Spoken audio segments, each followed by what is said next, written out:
আজকে আমরা শিখবো পার্টস অফ স্পিচ কিভাবে চিনতে হয়। একটা ওয়ার্ডের পার্টস অফ স্পিচ কিভাবে চিনতে হয়। তখন এখানে দেখো, I am painting on the wall, মানে কি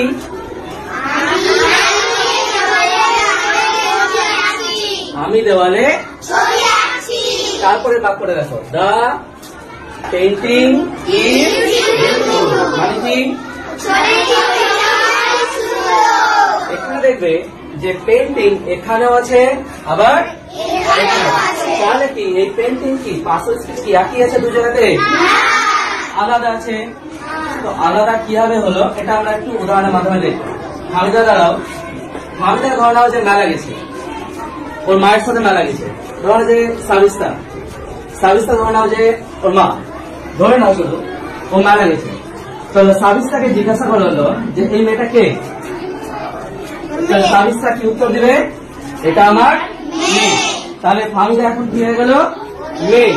ওর পরিচয় কি হয়ে গেল? মেয়ে। তুমি বসে যাও। এবার ধরে নাও সাইল, ওর কাকু ধরে নাও, সাইলের সাথে মেলা গেছে, ধরে নাও যে ওর কাকু সাইল।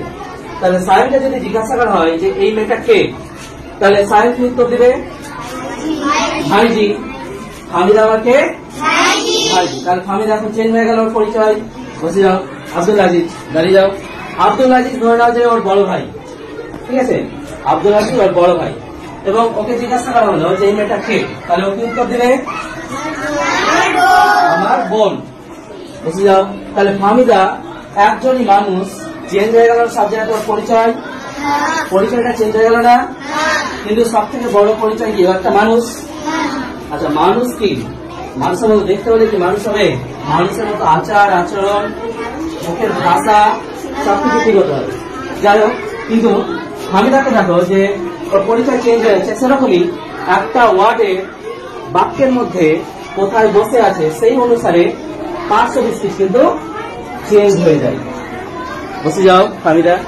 তাহলে আমরা প্রথম সেন্টেন্সটা দেখবো, I am painting on the wall, আমি দেওয়ালের উপরে ছবি আঁকছি। বাক্যটা দ্বারা কি বোঝাচ্ছে? আমি দেওয়ালে ছবি। তাহলে কিছু একটা করা বোঝাচ্ছে পেন্টিং এর দ্বারা, পেন্টিং শব্দটা দ্বারা কিছু একটা করা বোঝাচ্ছে না? তাহলে কিছু করা বোঝালে ওই ওয়ার্ডটা কি হয়? ভার্ব হয়। তাহলে এখানে পেন্টিংটা কি? তাহলে এখানে কি ভার্ব আছে তারপরে সেন্টেন্সে? দেখো, দ্য পেন্টিং ইজ বিউটিফুল, মানে কি ছবিটা হয় একটা ছবি। আমরা আঙুল দেখে বলছি যে এই ছবিটা হয় সুন্দর। তাহলে কি আমরা এখানে কিছু ছবি আঁকছি?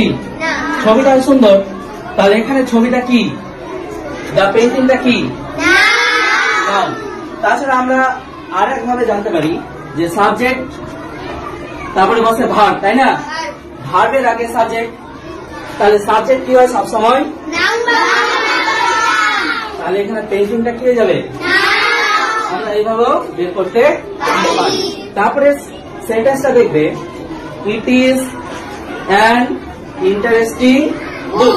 এখানে বলবে যে ইন্টারেস্টিং, দেখো একই রকম দেখতে লাগছে, এখানে ওয়াইজি, এখানে ওয়াইজি, এখানে ওয়াইজি। তাহলে কি ইন্টারেস্টিংটা এখানে কি হবে?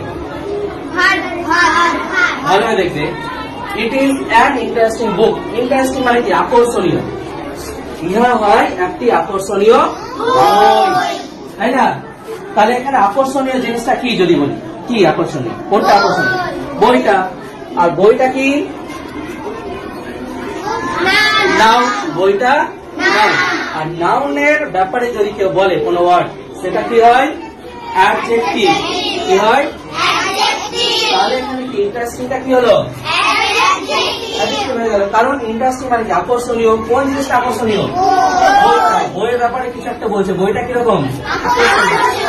তাহলে বইটা আকর্ষণীয়, তার জন্য ইন্টারেস্টিংটা হয়ে গেল অ্যাডজেক্টিভ। তারপরে I saw him a picture. I saw him a picture, মানে আমি তাকে একটা ছবি দেখাই। তাহলে এখানে শো যদি বলি, যে শোটা কি? শোটা এখানে কি? দেখানো হয়। এখানে কি হয়ে গেল?